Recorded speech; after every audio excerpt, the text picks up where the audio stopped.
जय राम जी री।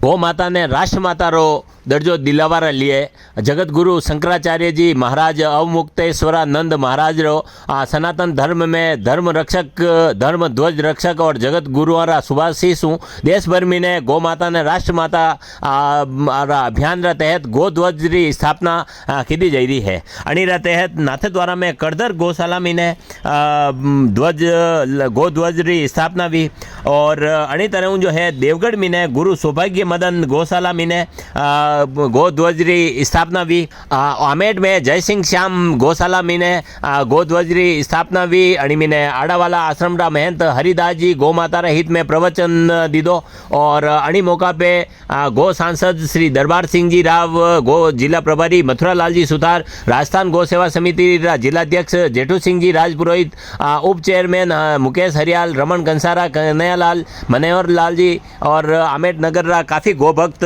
मौजूद है। यह खबर गो भक्त सुरेश जी कुमावत अपन लिए भेजी है।